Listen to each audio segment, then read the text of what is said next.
Alto Tren Canta. Welcome to Tren de Alpampa, we sing folklore. Next, we will serve red wine, Mante, and to our passengers, Viva. Boludo, cheers. We are at the Santana do Livramento train station in Rio Grande do Sul, Brazil, and today we are going to take the Tren do Pampa, a new Brazilian train inaugurated in 2024. So come with me to check it out. Look at this, how curious. We are at the border point between Uruguay and Brazil, and here are the train tracks. But what happens? In Uruguay, the track gauge is 1,435 millimeters in Uruguay, and Brazil has a meter gauge which is 1,000 millimeters. So what did they do here? A dual gauge allows you to run on both track widths. We're about to leave here from Santana do Livramento station. My original idea was to take the train using this service, but they don't take you to the next station, which is called Paloma. So do you go there by bus and come back by train? You can take the train one way and return by bus, but you can't do a round trip on the train. I asked why. They told me, isn't it like 3 hours on the train? And I was like, please, I spent a week on a train, but well, that's how it works. Here I'm going to buy the ticket, and they put the T for Topo so you can travel on this. The experience costs 159 Rs. Luckily, I was able to pay with Cocos using PIX, which is the QR code that everyone uses to pay here in Brazil. The best part is that I paid using my pesos at the best exchange rate. And on top of that, thanks to Cocos, I'm making a big difference. Investing my money on their platform, they offer some impressive mutual funds, huh?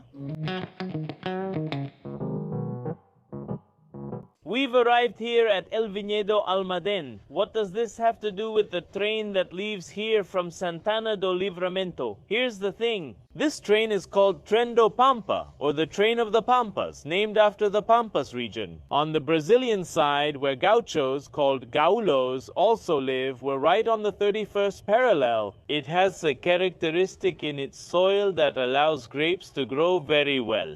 And therefore, since 1973, they developed a very important vineyard called Almaden Este here, and this vineyard is very close to Paloma Station. And together with a tourism company called Giordano, they developed a trip that combines the train ride with a visit to the vineyard.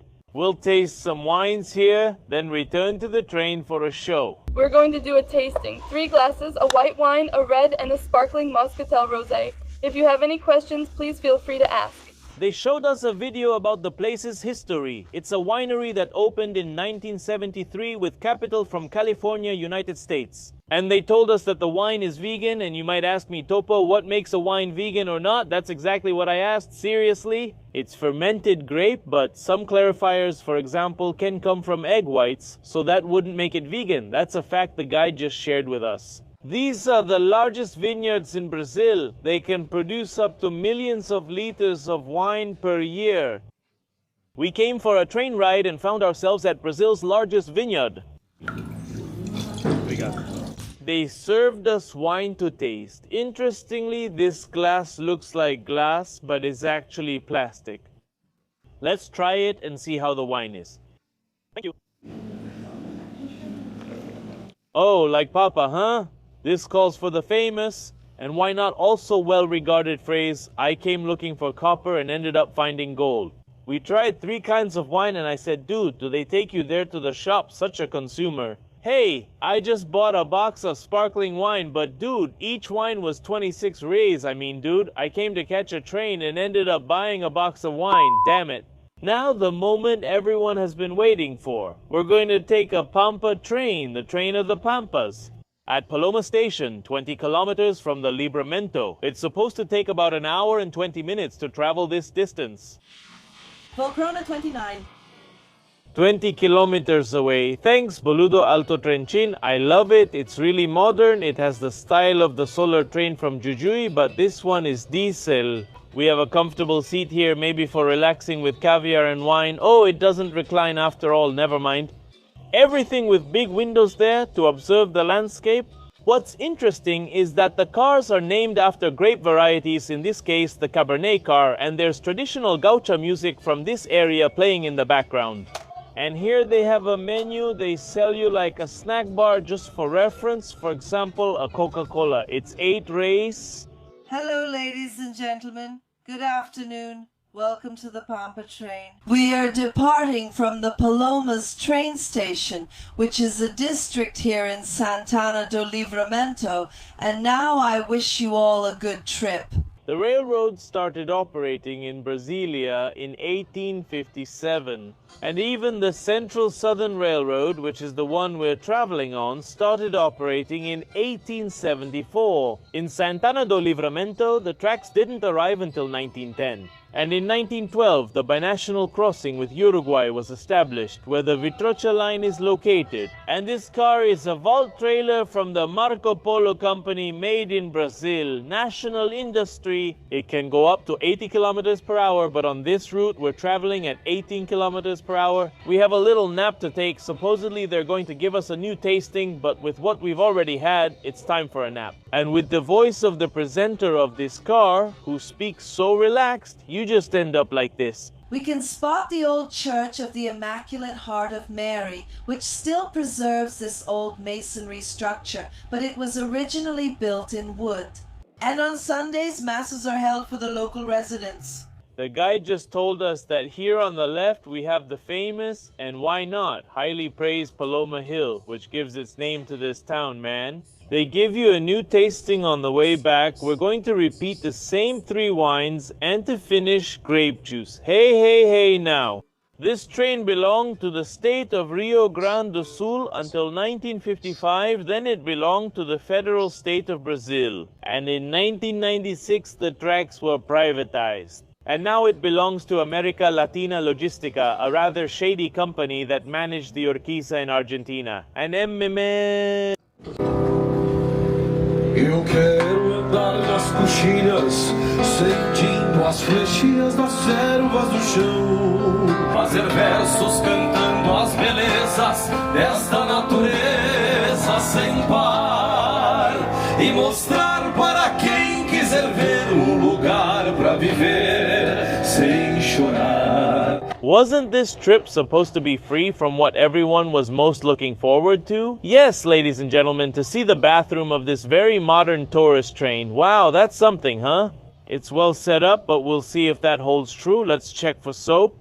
Let's see, the water doesn't come out. It actually comes out pretty well, and here I imagine the pressure. Oh no, that's the emergency. Dude, it works, huh? Here the red button flushes. Let's see what happens. It has toilet paper, everything is pretty well set up. The bathroom is really well designed, one of the best bathrooms. I'm talking about the trains I've traveled on, right? Amazing mirror. Besides, it's quite spacious. I think it even allows a person to enter with a wheelchair. Everything is very well adapted. Tudo que se planta cresce, o que mais floresce é o amor. The interesting thing, and in a good way, is that this train is being driven by a woman. And they're there drinking mate from southern Brazil with the other driver. I don't know if she's learning or what, or if she has an assistant, but they're there sharing their mate and the person who's guiding this train. Each of the products they sell here is described to you. It's not like they just say, oh, well, there's an Alfajor and that's it. No, it's Alfajor, winner of an international Alfajor competition, and so on. Typical of our border region. So he described each thing to you, saying, well, this cheese stick biscuit is traditional from the southern area.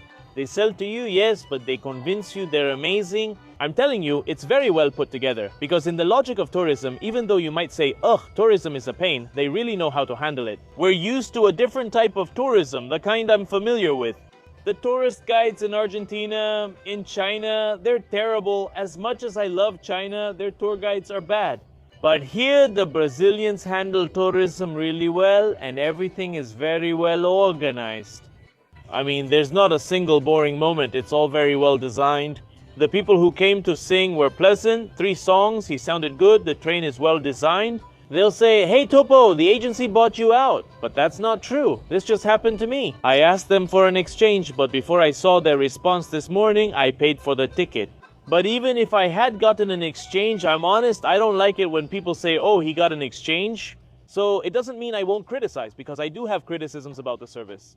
One is that everything is in Portuguese, so if you don't speak Portuguese, that's a problem. And you might say, well, if you were in Sao Paulo, it's fine for everything to be in Portuguese, maybe even in English. Well, yes, but you're right next to Uruguay, man. They claim to offer a service and website in Spanish, but everything is in Portuguese and the site lacks reliable information. When we got to the station, the schedules were different from the ones shown on the website. They should improve that. Even the option to take the bus there and return by train seems backward. Why not arrive by train and return by bus? Or just offer the option to arrive by train? Sample the flavors, view the vineyards, step out briefly, then return for a nap. The winery visit can be quick and relaxed. They could just show us the same explanatory video from the winery here on the train. That's all that's needed. We will serve the red wine, the sparkling wine, and to our passengers, cheers. Thanks, man. Should I say something? It's catching my eye. The thing about drinking alcohol on trains, of course, because in Argentine trains it's forbidden to drink alcohol, and here they give you alcohol on the train. Go Brazil! Sean todos bienvenidos al tren del Pampa, cantamos el folclore y vamos con este chamamé argentino que dice que dulce encanto tiene tus recuerdos, Mercedita, aroma de florecita, amor mío de una vez. La conocí en el campo allá muy lejos en la tarde, donde crecen los trigales, provincia de Santa. I am immensely grateful for the affection and joy you brought to our Pampa train. I hope you take beautiful memories of our city with you. Here we are again at Santana do Livramento station. Honestly, I'm leaving surprised, in a good way. It was a very interesting trip and highly recommended to do. I didn't have much faith in it, to be honest. I thought, a tourist trip, that's not really my thing, but honestly, I loved it. I ended up buying into it. They convinced Topo to open his crocodile pockets and spend money on buying wine. Well, it's not like they had to try too hard, right? It wasn't bad at all. Both the winery tour, sometimes you visit one and feel unsure, and the train tour were good. Honestly, it was excellent. The train is really nice. It's a short trip. I would improve it by making it possible to go by train and come back by train. Well, I can't Ferrobobi, but I think there's a Ferrobobi tourism there to buy and for them to show a bit more of the history of the railroad. Having a guide at the station to explain the history would be great. Another train added to the history of the train album of Un Topo por el Mundo. I hope you enjoyed this video. I'll say goodbye now and see you next time.